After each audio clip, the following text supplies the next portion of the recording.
आप सब दोस्तों का भी शुक्रिया। इस वक्त मुल्क के अंदर माफियाज की हुकूमत है और नाहलों की हुकूमत है। दवाइयों का माफिया जब बेनकाब हुआ तो एक वज़ीर को हटा दिया गया और बाद में उसको इनाम के तौर पर पार्टी का सेक्रेटरी जनरल बना दिया गया। चीनी का माफिया बेनकाब हुआ, आज फिर चीनी 110 रुपए पे चली गई है। तो कहा गया कि कमीशन बना दिया है, पाकिस्तान की तारीख में पहली बार फॉरेंसिक रिपोर्ट आ रही है, किसी एक को गिरफ्तार नहीं किया गया और 430 अरब रुपया लोगों की जेबों पे डाका डाल दिया गया। आटे का माफिया बेनकाब हुआ, पर सारे पंजाब की गंदम स्मगल कर दी गई और यहाँ पे पीटीआई की हुकूमत, सेंटर में पीटीआई की हुकूमत और केपीके में से पीटीआई की हुकूमत, ये रूट था जिस रूट के ज़रिए सारी की सारी गंदम 1000 अरब रुपया लोगों की जेबों पे डाका डाल लिया गया।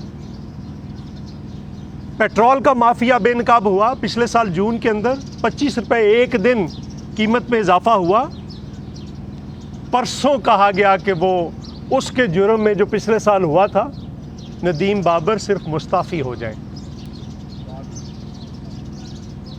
अभी एक और माफिया का नुमाइंदा इब्राज ग्रुप, जो आप सब जानते हैं, आरिफ नकवी जो गिरफ्तार है, उनका नुमाइंदा ताबिश गौहर पावर का एडवाइज़र है और इस वक्त ऊपर इल्ज़ाम लगाया गया कि पाकिस्तान पीपल्स पार्टी क्यों बदलना चाहती है चीफ मिनिस्टर पंजाब को। हम 5 जगह पे अदम एतमाद की तहरीक पेश करना चाहते हैं। बलूचिस्तान के अंदर जहाँ पे 2 वोटों की मेजॉरिटी है, स्पीकर के खिलाफ, डिप्टी स्पीकर के खिलाफ, वज़ीर आला पंजाब के खिलाफ और इमरान खान के खिलाफ। हम किसी एक जगह पे कोशिश नहीं कर रहे और जहाँ पे सबसे पहले हमें दिखाई देगा कि सबसे कमज़ोर जगह है, वहाँ पे पहले हम अटैक करेंगे। और हम पंजाब पे अटैक करना चाहते हैं, उसकी 2 वजूहात। एक, सबसे नाअहल आदमी ये है। दूसरा, मुझे ये बताएं कि अगर पंजाब के अंदर हुकूमत गिर जाए तो इमरान खान की हुकूमत तो एक ठोकर की मार होगी। और जब जब कोई वज़ीर आज़म के खिलाफ किसी पंजाब के सूबे के अंदर तब्दीली आई या मुखालिफ हुकूमत रही, तो वो वहाँ पे इवन हुकूमतें टूटी। वहाँ पे खुद मोहतरमा बेनज़ीर भुट्टो की हुकूमत तोड़ी गई और वो पंजाब के ज़रिए तोड़ी गई। और अगर इसको जो रखना चाहता है, एक इमरान खान रखना चाहता है, दूसरा नून लीग रखना चाहती है, तो इसका मतलब ये हुआ कि आधे पाकिस्तान से ज़्यादा अगर इस खित्ते के अंदर, पंजाब के अंदर, सूबे के अंदर नाअहल लोगों की हुकूमत है, तो उसकी ज़िम्मेदारी सिर्फ अब इमरान खान पे आयद नहीं होती। यहाँ हो गया कि अब नून लीग भी उसमें हिस्सादार है। हमारे कौन से 7 वोटों से हमारा वज़ीर आला बनना है? पहला राइट तो उनका बनता है जिनकी मेजॉरिटी है, और अगर वो नहीं करते तो फिर आज के बाद हर जो पंजाब में जुर्म होगा, जो अनाहलियत होगी, जो लोगों के साथ ज़्यादती होगी, उसकी ज़िम्मेदारी इमरान खान के साथ साथ नून लीग की भी होगी। और हमने ये साबित कर दिया कौमी असम्बली के अंदर कि वहाँ पे हम कर सकते हैं, अदम एतमाद ला सकते हैं यूसुफ रज़ा गिलानी साहब के इलेक्शन। और फिर कभी हमें कहा जाता है कि हमने डील कर ली। अजीब बात है, हमने किसके साथ डील की है? यूसुफ रज़ा गिलानी साहब की गिनती जो उनके हक में 49 वोट्स थे, उनको ज़बरदस्ती डकैती करके उधर शुमार कर दिया गया, डील हमने कर ली। यूसुफ रज़ा गिलानी साहब एप्लीकेशन लेकर गए, उसको उठाकर बाहर फेंक दिया गया, डील हमने कर ली।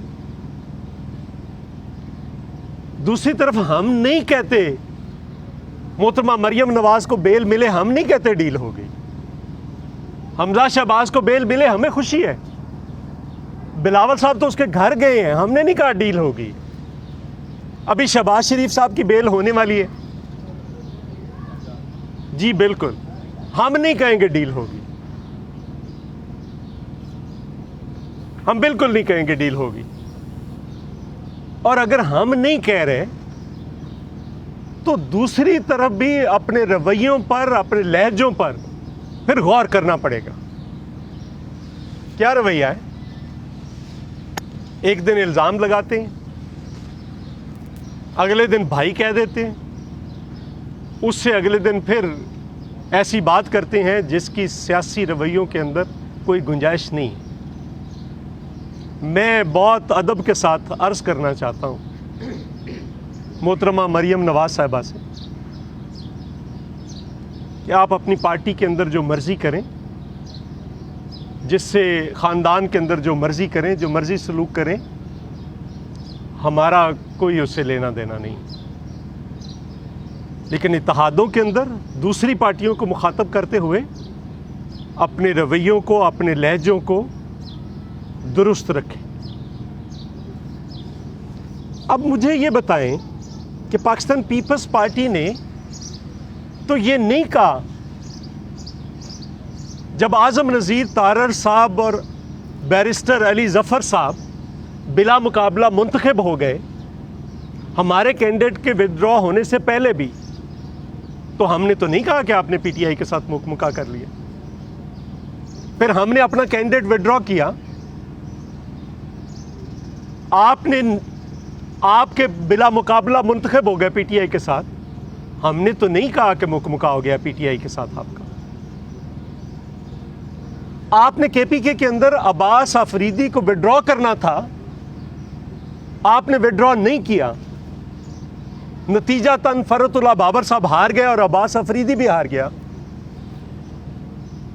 जब बात करते हैं तो कोई जवाब नहीं दिया जाता। और फिर क्यों एक ऐसे इरिटेंट को नामजद किया गया? और हमने कोई कमिटमेंट नहीं की।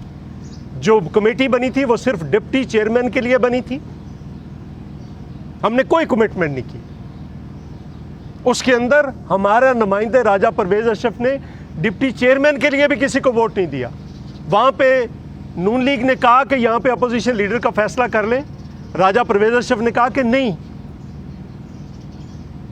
यहाँ पे कोई और फैसला नहीं होगा, बाद में करेंगे। और जब आपको पता है कि आप पहले राना मकबूल को लेकर आए, जिसकी कोई खिदमात नहीं, जो 6 साल सेनेट के अंदर एक लफ्ज़ नहीं बोला, क्या उसने कोई बड़ा सोशल वर्क किया हुआ, कोई बड़ा उसका कोई काम था पाकिस्तान के अंदर? और अगर काम था तो वज़ीर बना देते, 5 साल हुकूमत रही है आपकी। नहीं किया, सिर्फ एक उसके पार्ट पे था कि उसने आसफ अली जरदारी की ज़ुबान काटी थी। इतवार वाले दिन जेल मैनुअल के ख़िलाफ़ जेल से निकाल कर कराची के अंदर उनकी ज़ुबान काटी थी।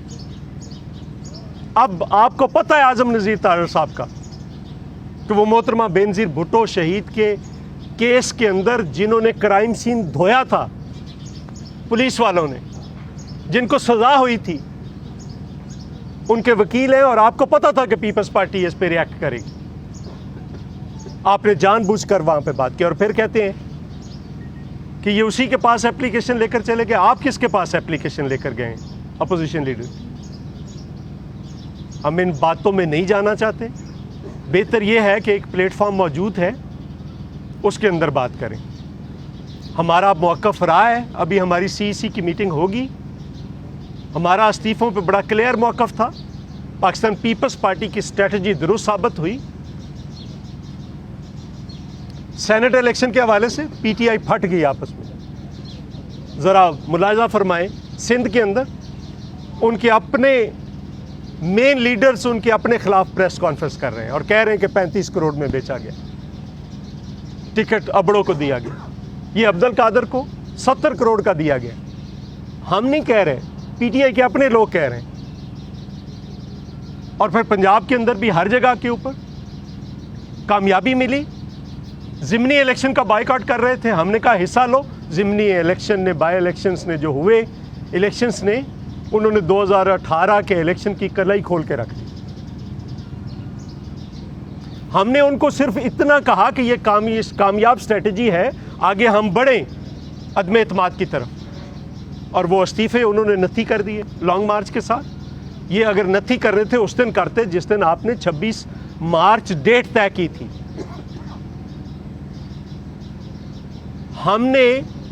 आपने पहले ये दस्तखत कराने शुरू किए, आप प्लेटफॉर्म पे बात करते, फिर हमने उन दस्तखत करवाए हैं। कुछ लोगों ने कहा हमारे साथ कुछ दिलावर खान आए हैं, एक इंडिपेंडेंट सेनेटर हैं, उनसे हमने वोट लिए हैं।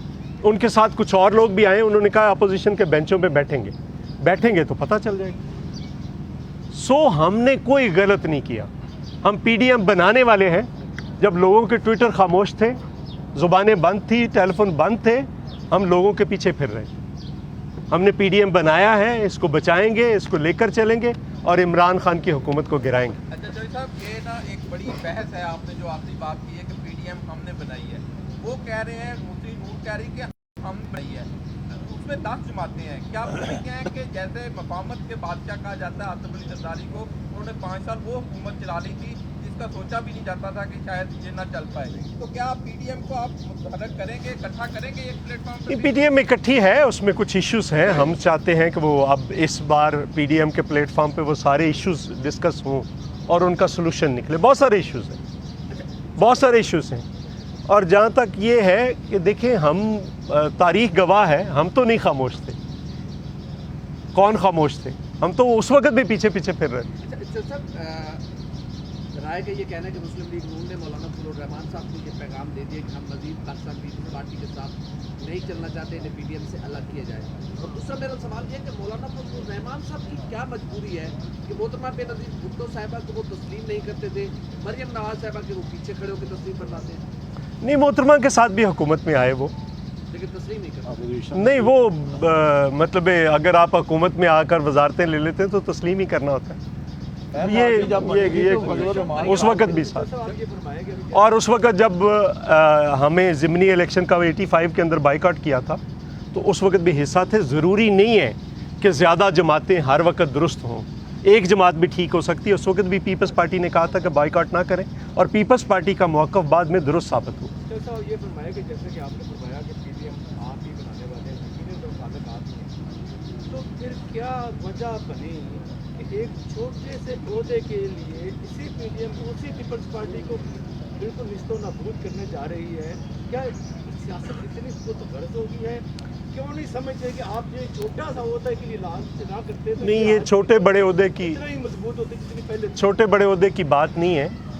देखिए, एक प्रिंसिपल है, जिस पार्टी की मेजॉरिटी होती है उस पार्टी का अपोजिशन लीडर या उस पार्टी को मिलता है। जैसे हमने कोशिश नहीं की, बल्कि बिलावल साहब ने सबसे पहले दस्तखत करके देने वालों में शहबाज शरीफ को बिलावल भुट्टो साहब थे, तो उनको भी थोड़ा दिल बड़ा करना चाहिए। अगर पिछली बार नून लीग की मेजॉरिटी थी तो नून लीग का अपोजिशन लीडर था, इस वक्त अगर हमारी मेजॉरिटी है तो उनको ज़रा वुसअत क़ल्बी के साथ हमें भी एक्सेप्ट करना चाहिए, हमें भी स्पेस देनी पड़ेगी। ये बताएं, मरियम नवाज ने कहा है कि माइनस पीपल्स पार्टी जो है पीडीएम की तहरीक चल सकती है, उसका बयान है वो। पर अगर पीपल्स पार्टी से शुरू होंगे तो पता नहीं किस किस को माइनस करेंगे। कोई डील पीपल्स पार्टी की हो रही है जो सेनेट में हालिया अपोजिशन जहाँ के साथ मिली है, तो ये डील का नतीजा है जी। ये इसको अगर आप डील कहते हैं कि हमारे 7 वोट जो हैं उन पर डकैती करके तो उधर अनाउंस कर दिया गया है।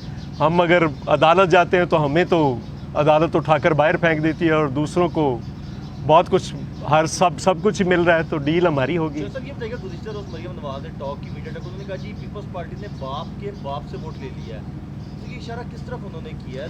देखिए, हम कि वो सिलेक्टेड कह रही है यूसुफ रज़ा गिलानी को। देखिए, वो उनका मैंने इसीलिए कहा कि वो एक दिन में कुछ कह देती हैं, दूसरे दिन में कुछ कह देती हैं। देखिए, हम इस बहस में नहीं जाना चाहते कि बाप के पास कौन कौन गया और कब गया। जब हमने कहा कि कुछ मोडेलिटीज़ तय करते हैं एक्सटेंशन के वक्त, तो हमें क्या जवाब दिया गया कि नहीं, आप जाने, अपना काम जाने, हमने तो गैर मशरूत हमायत का ऐलान कर दिया है। जब फिर छुप कर ज़ुबैर उमर साहब ने 2 मुलाकातें की, वो DG ISPR ने बता दी, फिर उसके बाद पीडीएम के बनने के बाद फिर मुलाकातें हो रही। तो हम नहीं जा रहे, जो जा रहे हैं उन्हें अपनी अदाओं पे गौर करना पड़ेगा।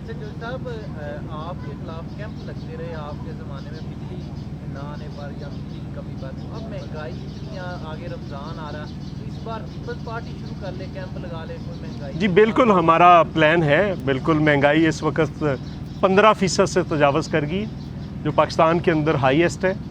और सिर्फ अगर आप 3-4 चीज़ें जो एक आम आदमी की रोज़मर्रा की खुराक है, आटा है, वो इस वक्त 900 से ऊपर चला गया है, 20 किलो थैला। चीनी है 110 आज बिक रही है, इससे ज़्यादा इम्कान है कि ये 150 तक जाने का इम्कान है, जो सूरत हाल है। घी है या तेल है 140 का था, 280 पे चला गया है। बाकी भी बिजली के 5.5 रुपये इजाफा कर दिया गया है। तेल की कीमत को देख ले, गैस 220% महंगी की जा रही है। तो ये इससे पहले ये बिल्कुल नहीं देखा गया। अच्छा, बात सरकार की आपने बात की कि सबसे पहले तरीके इसमें बात पंजाब में आएगी, तो क्या नहीं, मैंने पहले नहीं कहा, मैंने कहा कहीं भी आ सकती है। कहीं भी आ सकती, जहाँ कमज़ोर होंगे, कमज़ोर तो यही है ना सबसे ज़्यादा। तो क्या आप समझेगा मुस्लिम नवाज के उम्मीदवार को सपोर्ट करेगी पीपल्स पार्टी, उसके साथ चलेगी? जी हम तो कल बिलावल साहब ने बड़ा वाज़ेह कह दिया कि हम 7 वोटों के साथ चीफ मिनिस्टर तो नहीं बन रहे। हम तो चाह रहे हैं कि हमजा आ जाए या कोई और आ जाए जो जिसको वो नामजद करे, और अगर वो नहीं चाहते तो फिर उनकी मर्जी। हमारे अंदर कोई सिलेक्टेड नहीं होता, जो लोग कत्ल होते हैं वो सिलेक्टेड नहीं होते, बाकियों को अपने ऊपर देखना। YouTube पर गूगली न्यूज देखने के लिए youtube.com की सर्च बार में गूगली न्यूज टीवी टाइप करें। गूगली न्यूज के पेज पर सुर्ख रंग के सब्सक्रिप्शन वाले बटन पर क्लिक करना ना भूलिए। YouTube पेज पर अपलोड होने वाली वीडियोस से बाखबर रहने के लिए बेल आइकन पर क्लिक कीजिए। आपको हर नई वीडियो के बारे में नोटिफिकेशन मौसूल हो जाएगा।